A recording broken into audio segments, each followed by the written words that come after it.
Hello all. ఈ వీడియోలో మనం స్టాక్స్లో ఎస్ఐపి ఎలా చేయాలో చూద్దాం. ముందుగా మనం ట్రేడింగ్ అకౌంట్లకి లాగిన్ అయ్యాక ఇక్కడ పైన ఆర్డర్స్ అని ఉంటుంది. ఆర్డర్స్ మీద క్లిక్ చేసి ఎస్ఐపి సెలెక్ట్ చేసుకోవాలి.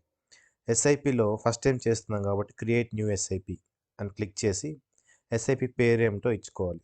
సపోజ్ మీరు లార్జ్ క్యాప్స్లో ఒక ఎస్ఐపి చేయాలనుకుంటున్నారు. సో జస్ట్ లార్జ్ క్యాప్ అని దానికి నేమ్ పెట్టుకోవచ్చు. ఇక్కడ న్యూ బాస్కెట్ క్రియేట్ చేయాలి. బాస్కెట్లో మనం ఏ కంపెనీస్లో ఇన్వెస్ట్ చేయాలో దాంట్ని బాస్కెట్ అంటారు. సపోజ్ మీరు ఈ లార్జ్ క్యాప్స్లో రిలయన్స్లో ఇన్వెస్ట్ చేయాలనుకున్నారు. సో జస్ట్ ఆ బాస్కెట్కి రిలయన్స్ అని పేరు పెట్టి లోపల రిలయన్స్ కంపెనీ కోసం సెర్చ్ చేయాలి. సో రిలయన్స్ని యాడ్ చేశాను. రిలయన్స్లో ఇక్కడ క్వాంటిటీ ఇవ్వాలి. క్వాంటిటీ సపోజ్ మీరు 5,000 రూపీస్ ఎవ్రీ మంత్ రిలయన్స్లో ఇన్వెస్ట్ చేయాలనుకుంటున్నారు. సో ఒక షేర్ ప్రైస్ అరౌండ్ 2,300 ఉంది. సో అరౌండ్ 2 షేర్స్ వస్తాయి. సో క్వాంటిటీ 2 అని ఇచ్చేసి లాంగ్ టర్మ్ ఇక్కడ మార్కెట్ ఈ రెండు సెలెక్ట్ చేసుకోవాలి. జస్ట్ యాడ్ అని క్లిక్ కొట్టేస్తే యాడ్ అయిపోతుంది. అలానే ఈ లార్జ్ క్యాప్లో మీరు ఇంకొక కంపెనీలో కూడా ఇన్వెస్ట్ చేయాలనుకుంటున్నారు. సో జస్ట్ అక్కడ క్లోజ్ చేసుకొని ఇంకొక కంపెనీ ఇంకొక బాస్కెట్ క్రియేట్ చేసుకోవాలి. సే ఎస్బీఐ క్రియేట్. ఇక్కడ ఎస్బీఐ కోసం సెర్చ్ చేయాలి. ఎస్బీఐలో కూడా ఒక 5,000 రూపీస్ పర్ మంత్ ఇన్వెస్ట్ చేయాలనుకుంటున్నారు. షేర్ ప్రైస్ అరౌండ్ 482 రూపీస్ ఉంది. సో 10 షేర్స్ అరౌండ్ వస్తాయి. సేమ్ లాంగ్ టర్మ్ మార్కెట్ అని సెలెక్ట్ చేసుకొని 10 షేర్స్ కొట్టేసి యాడ్ చేసుకోవాలి. ఎస్బీఐ కూడా మీకు యాడ్ అయిపోయింది. సో మీకు లార్జ్ క్యాప్ అనే ఎస్ఐపిలో రిలయన్స్, ఎస్బీఐ రెండిట్లో ఇన్వెస్ట్ చేయాలనుకున్న రెండింటిని యాడ్ చేశారు. క్వాంటిటీ ఫిక్స్ చేసేసారు. నెక్స్ట్ మనం షెడ్యూల్ చేసుకోవాలి. మంత్లీ ఎప్పుడు ఎస్ఐపి అది ఎప్పుడు కట్ కావాలి, ఏ రోజు కొనాలి అన్నట్టు మీరు ఏ డేట్ అయినా సెలెక్ట్ చేసుకోవచ్చు. సే 5th సెలెక్ట్ చేసుకున్నారు. టైం ఎనీ టైం సెలెక్ట్ చేసుకోవచ్చు. During trading hours 10 o'clock select చేసుకోవాలి. సో ఎవ్రీ మంత్ 5th మీకు ఎస్బీఐలో ఒక 10 షేర్స్, రిలయన్స్లో ఒక 2 షేర్స్ కొంటూ ఉంటుంది. అలా కాకుండా మీరు మంత్లీ ట్వైస్ కూడా చేయాలనుకుంటున్నారు, అంటే వన్స్ కాకుండా ట్వైస్ ఇన్వెస్ట్ చేయాలనుకుంటున్నారు, అలా కూడా చేసుకోవచ్చు. సో 5th ఒక షెడ్యూల్ పెట్టుకున్నారు, యాడ్ చేసుకొని నెక్స్ట్ షెడ్యూల్ మీకు ఇష్టం వచ్చిన డేట్ మేబీ 15th పెట్టుకోండి. 15th పెట్టుకొని మార్నింగ్ 10 o'clock పెట్టుకోవచ్చు. సో మంత్లీ ట్వైస్ అంటే 5th ఒకసారి మీకు ఇన్వెస్ట్ చేస్తుంది 2 కంపెనీస్లో, 15th ఒకసారి మళ్ళీ ఇన్వెస్ట్ చేసుకోవచ్చు. అలా కాకుండా వన్సే చాలనుకుంటే జస్ట్ వన్స్ పెట్టుకోవచ్చు. సో ఎవ్రీ మంత్ 5th పెట్టుకొని క్రియేట్ చేసుకోవచ్చు. సో మీకు ఇక్కడ ఎస్ఐపి క్రియేట్ అయిపోయింది. లార్జ్ క్యాప్ అనే ఎస్ఐపి స్టేటస్ యాక్టివ్లో ఉంది. ఎవ్రీ మంత్ 5th 10 o'clockకి రిలయన్స్ అండ్ ఎస్బీఐలో ఇన్వెస్ట్ చేస్తుంది. సో మీకు ఇక్కడ కొన్ని ఆప్షన్స్ అని ఉన్నాయి. ఆప్షన్స్ మీద క్లిక్ చేస్తే ఎడిట్, పాజ్, డెలీట్ అని 3 ఆప్షన్స్ ఉంటాయి. ఎడిట్ అంటే మీకు ఎప్పుడైనా ఫ్యూచర్లో నెంబర్ ఆఫ్ షేర్స్ ఏమైనా మార్చుకోవాలనుకున్నా, సపోజ్ ఇప్పుడు 2 షేర్స్ 10 షేర్స్ ఉన్నాయి రెండింటివి కదా, రిలయన్స్ అండ్ ఎస్బీఐ, పెంచుకోవాలన్నా తగ్గించుకోవాలన్నా ఎడిట్ యూస్ చేసుకోవచ్చు.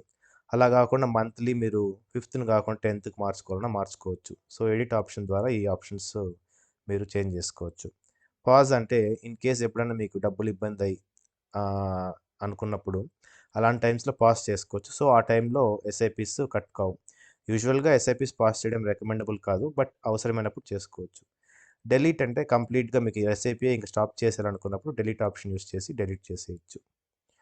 అలాగే మీరు ఎస్ఐపిలో కనుక ఇంకోసారి వెళ్తే ఇక్కడ బ్యాంక్ మ్యాండేట్ అని ఒక ఆప్షన్ ఉంటుంది.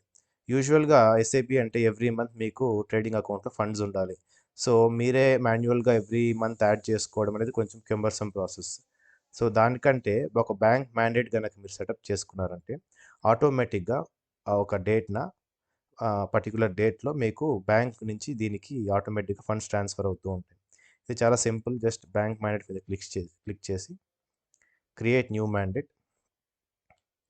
ఇక్కడ మీరు ఏ బ్యాంక్ అయితే ఇచ్చున్నారో మీ బ్యాంక్స్ ఇక్కడ ఉంటాయి. జస్ట్ మీరు ఏదైనా ఒక బ్యాంక్ సెలెక్ట్ చేసుకోవచ్చు. టర్మ్స్ యాక్సెప్ట్ చేసి కంటిన్యూ కొట్టారనుకోండి, మీకు ఇలా డీటెయిల్స్ వచ్చేస్తాయి. మ్యాక్సిమం ఒక మ్యాండేట్కి మ్యాక్సిమం 1 lakh రూపీస్ మీరు పెట్టుకోవచ్చు. సో ఇక్కడ మీరు ఒకసారి దీన్ని వెరిఫై చేయాల్సి ఉంటుంది బ్యాంక్ తరఫు నుంచి. ఏదో డెబిట్ కార్డ్ కానీ లేదా నెట్ బ్యాంకింగ్ కానీ యూస్ చేసి మీరు వెరిఫై చేయొచ్చు. జస్ట్ టర్మ్స్ యూస్ యాక్సెప్ట్ చేసి సబ్మిట్ కొట్టారనుకోండి, మీ బ్యాంక్ నెట్ బ్యాంకింగ్ ఒక నోటిఫికేషన్ వస్తుంది. అక్కడ మీరు యాక్సెప్ట్ చేసి ఎవ్రీ మంత్ ఎంత మీరు ట్రాన్స్ఫర్ చేయాలనుకున్నారో ఎంటర్ చేసేయాలి. సపోజ్ ఇక్కడ మీరు ఎస్బీఐలో ఒక అరౌండ్ 5,000, రిలయన్స్లో ఒక 5,000 అంటే మీకు 10,000 రూపీస్ ఫండ్స్ కావాలి. So every month around 10,000 rupees మీరు 10,000 కానీ 10,500 కానీ అక్కడ ఎంటర్ చేశారంటే ఎవ్రీ మంత్ ఒక పర్టికులర్ డేట్లో maybe first or second of every month 10,000 rupees మీకు బ్యాంక్ నుంచి ట్రేడింగ్ అకౌంట్ ట్రాన్స్ఫర్ అయిపోతుంది. సో ఇది ప్రాసెస్.